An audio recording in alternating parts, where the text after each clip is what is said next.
प्रिय छात्र छात्राओं, सुप्रभात। आज इस वीडियो में मैं सुरेश चंद्र और आप सभी का स्वागत है। तो इस वीडियो को शुरू से अंत तक बड़े ही ध्यानपूर्वक देखिए और समझिए। प्रिय छात्रों, आज कक्षा 6 में हमारी हिंदी बसंत की जो बुक चल रही है उसमें पाठ 10 झांसी की रानी ये कविता है। आज इस झांसी की रानी कविता का इस वीडियो में हम सब लोग अध्ययन करेंगे। इसके बारे में जानकारी हासिल करने के लिए इस वीडियो में उपस्थित हूँ। तो प्रिय बच्चों, इस कविता की रचना करने वाले जो कवित्री हैं, रचयिता हैं, वो है सुभद्रा कुमारी चौहान। ये सुभद्रा कुमारी चौहान जी ने इस कविता को लिखा है और बड़े ही रोचक ढंग से प्रस्तुत किया है। और ये कठिन कठिन शब्दार्थ आए हैं इस पाठ में, वो मैंने राइट कर दिए हैं। बच्चों, ये झांसी की रानी कविता, इनकी रचयिता जो हैं, कवित्री जो हैं, वो सुभद्रा कुमारी चौहान जी हैं। तो कवित्री के बारे में जानकारी करने के लिए मैं थोड़ा सा संक्षेप में आपको प्रकाश डालूंगा कि सुभद्रा कुमारी चौहान जी कौन थे, क्या हैं, कैसे क्या इन्होंने इस कविता को लिखा है। तो प्रिय बच्चों, सुभद्रा कुमारी चौहान जो हैं एक बहुत ही हिंदी साहित्य के क्षेत्र में अनूठा नाम है। बच्चों, देश प्रेम तथा देशभक्ति की भावना जगाने वाली कवित्री का जन्म, ये देश प्रेम और देशभक्ति की भावना जगाने वाली कवित्री हैं। इनका जन्म 16 अगस्त 1904 को हुआ। ये हिंदी की सुप्रसिद्ध कवित्री तथा लेखिका थीं। बच्चों, इस कविता की रचना सुभद्रा कुमारी चौहान जी ने की है।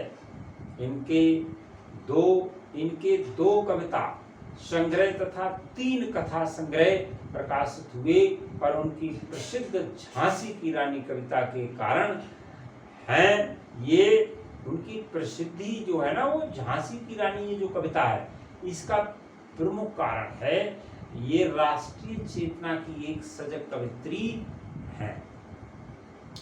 ये राष्ट्रीय चेतना की एक सजग कवित्री रही है। वातावरण चित्रण प्रधान शैली की भाषा तथा सरल भावात्मक हैं। बच्चों, सरल तथा काव्यात्मक रूप में भी है, भावात्मक रूप में भी है। और बच्चों, इनकी जो प्रसिद्ध रचनाएं हैं वो जलियांवाला बाग में बसंत और ये झांसी की रानी, ये प्रमुख रचनाएं हैं। बच्चों, ये थोड़ा सा प्रकाश मैंने इस सुभद्रा कुमारी चौहान जी के बारे में डाला। आइए अब इस पूरी कविता का सार क्या है, भाव क्या है, इसके बारे में भी जानना हम सब लोगों के लिए आवश्यक है। ये पूरी कविता का भाव क्या है तो मैं बताने जा रहा हूँ, आप लोग ध्यानपूर्वक सुनिए। प्रिय बच्चों, इस कविता को पत्र केंद्रित कविता कहा जाता है। इस कविता द्वारा ओज, तेज, साहस और स्वाभिमान की प्रतिमूर्ति झांसी की रानी लक्ष्मीबाई के बारे में बताया गया है। रानी के जन्म से उनकी मृत्यु तक की घटनाओं को कवित्री ने बड़े प्रभावी ढंग से बताया है। इस कविता में, ये जो झांसी की रानी कविता है, इसमें 28 छंद हैं। प्रत्येक छंद रानी की स्वतंत्रता तथा अपने राज्य से प्रेम के भाव को दर्शाता है। लक्ष्मीबाई बचपन से ही अस्त्र शस्त्र तथा घुड़सवारी सीखने के प्रति उत्साहित रहती थीं। उनके बचपन का नाम मनु था। याद रखिए, उनके बचपन का नाम मनु था। उनका पालन आरंभ से ही नाना साहब के घर हुआ था। वे महाराष्ट्र की कुलदेवी की उपासिका थीं। वो महाराष्ट्र की कुलदेवी की उपासिका थीं। बच्चों, उनका विवाह कम उम्र में ही झांसी के राजा से हो गया, किंतु राजा की अकाल मृत्यु में झांसी में शोक की लहर दौड़ा दी। जब डलहौजी ने झांसी पर आक्रमण किया, तब रानी लक्ष्मीबाई ने दुर्गा का अवतार लिया और शत्रुओं का विनाश करने लगी।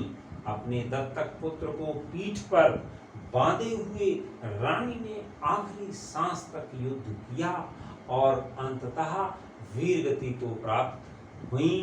उनकी मृत्यु को कवित्री शोधरा कुमारी चौहान जी ने देवी के अंत के समान बताया। मात्र 23 वर्ष की आयु में लक्ष्मीबाई सबको स्वतंत्रता और सम्मान का पाठ पढ़ाकर इस लोक से विदा हो गईं। बच्चों, अंत में मैं बताना चाहूँगा कि ऐतिहासिक काल से ही महिलाएं अपनी योग्यता को प्रमाणित करती रही हैं। अपने स्वाभिमान, स्वतंत्रता और सम्मान के लिए महिलाओं ने अपने जीवन को भी समर्पित किया है।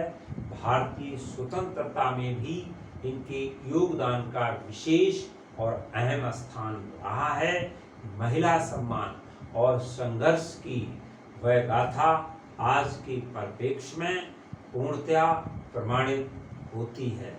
ये जो गाथा है ना, वो आज के परिप्रेक्ष्य में पूर्णतया प्रमाणित होती है। ये पूरे पाठ का सारांश है। अब प्रिय बच्चों, अब मैं आपको ये कठिन शब्दार्थ कुछ आए हैं, इनके बारे में बताना चाहूँगा। ये अपनी कॉपी पर नोट कर लेंगे, याद करेंगे।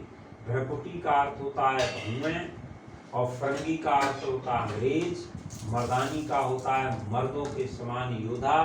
तो झांसी की रानी मर्दों के समान कार्य करने वाली रानी थी, ये योद्धा थी। छबीली कहते हैं सुंदर, चंचल, सुंदरी, चंचल।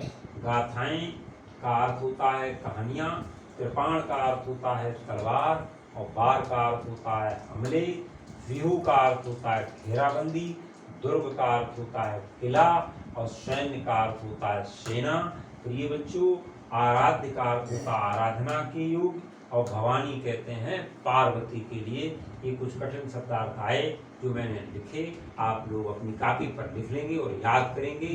प्रिय बच्चों, ये वीडियो आपने शुरू से अंत तक देखी, वीडियो अच्छी लगी हो, पसंद आई हो तो लाइक और सब्सक्राइब अवश्य करें, ताकि हम जो भी वीडियो अपलोड करें वो आप तक शीघ्र पहुंचे। आप सब लोगों ने बड़े ध्यानपूर्वक सुना, बहुत बहुत धन्यवाद। फिर मिलते हैं अगली वीडियो में नए चैप्टर के साथ।